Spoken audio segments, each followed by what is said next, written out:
Bueno, vou entrar na fraga da que era de meus pais, donde eu pasei case a mitad da vida con meu pai machacando ferro a base de maza e martillo. Contanos un pouco como... Meu pai, con este martillo, machacaba o ferro. E eu, cunha maza deste lado, E onde cantabais aquí, non? tocábamos, ese era onde se calentaba o ferro. Ajá. Aquel era o fuelle que soplaba para alumar o lume. A carbonera tiñámola aí detrás tamén, efectivamente. Tiñamos a carbonera aí. Que é onde está ese cestiño ahora con carbón, pero Sí, sí. antes había moito máis. Un depósito de carbón. Pois o que comentaba, meu pai con ese martillo e eu con este. Eu golpeaba e el golpeaba tamén do outro lado. Pum, pum. Aquí facíamos o que eran as rellas pos araos. E ahora mismo, seguramente cae algo por aí. Pero o ferro hai que lle dar cando está quente, non? O ferro sempre hai que machacarlo cando está quente, pero sin que arda, senón descomponse. Ah, amigo, a todo hai que saber. Quantos recordos, non, Francisco? Moitos recordos. Eso que é? Isto era o que levaban os araos para labrar as terras. Ah, Esta era unha rella que estaba apuntada ca pena fina para que pudera traballar ben a terra. E esta xa era unha rella que estaba desgastada con máis uso, que claro, efectivamente facía falta facerlle a punta como esa, apuntala. e iso que facíais aquí? Eso é o que facíamos aí. Facíamos fonces, Oi,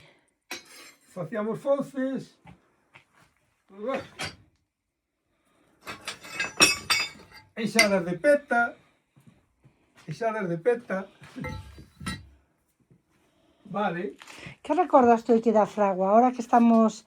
E aí tes para afilar, non? E que o meu pai facía esta cucharas para a pota do caldo. Esta era a forma para facer a pota do caldo. Aí poñía o ferro e moldeaba todo alrededor para facer a pota do caldo. Aí o facía. Este era un aparello donde doblaba o ferro con el. Como facía puente, poñía o ferro e golpeaba e iba facendo arcos. Arcos pos cubetos, que é o que hai ali, efectivamente. Estes arcos facíos aquí na fragua. Bueno, teis aí 200.000 aixadas. Pois moitas. É que ahora mismo... Ai, bueno, ahora que subimos unha máquina de sulfatar, é que seguro que moita xente que está vendo isto non sabe que aquelo era unha máquina de sulfatar de cobre, as aixadas, o rodo, o cacho pasar as castañas. o cacho pasar as castañas. Efectivamente. Bueno, aquí hai que facer un museo, Francisco? Pois, co tempo habrá que facelo. Que aí na alacena que tiñis para... Aquí tiños aparellos donde traballaba aquí na xunta Bueno, con tedes hasta o mandil, Isto era o ainda. mandil para que non se queimara cas chispas Ajá, dos ferros, claro está. que bonito. Que tiña unha e tiña outro. Esta era unha ferramenta que era a talladeira para cortar o ferro. Puño aí, eu golpeaba ca maza, pumba, e cortábamos o ferro. Facíamos dous. Ajá. Efectivamente. E pouco máis se podo contar. Os picos tamén os afílábamos. Como era o oficio de ferreiro? Bueno, o oficio de ferreiro po inverno era moi bonito. Porque non pasábamos frío. No malo era no brao, non? E traballabais brao e inverno. Pero no brao isto era fastidiado. E Eu quizá... era cativo, estaba tocando fuelle desde aquí, tiña o barrio Luis máis largo hasta aquí, tocaba o fuelle, cando acababa que el sacaba o ferro de aí, eu me puñía ca maza para poder labralo. Era un traballo un poquinho fuerte, pero meu pai era unha fora de serie, moi traballador. Como se chamaba teu pai? Celestino. Un campeón. Moi fora de serie era. Facía as ferramentas todas. El facía as tenazas. Estas tenazas facía ser. Estas que hai aquí metidas. Bueno, deixa que... non salen. Facía todo tipo No, de tenazas. quero decir que ahora a xente máis nova pensa que todo se fai... Electrónicamente. Que está ali, non? Que solo que un cuarto xa se compra. Pero antes a vida era ben distinta. Si ahora vamos aos chinos e xa temos de todo, pero son cosas de chinos. E tú seguiches calabor ou tamén emigraches, tamén marchaches fora? Non, vamos a ver, eu hasta que fun a Mili estuve aquí. Sí. e despois dediqueime a conducir. Estuve traballando nas canteiras de pizarra. Sí. Empezara no que era a mina de Penouta co Rodríguez, do barco, e despois xa pasei para as canteiras de pizarra. 43, 45 anos estuve na canteira de pizarra. Pasabas menos calor que aquí. Bueno, empezando tamén pasei, Sí. Porque non tiñan aire acondicionado os camións ni nada. Despois sí, que despois xa fun evolucionando e con dumpers de 100 toneladas.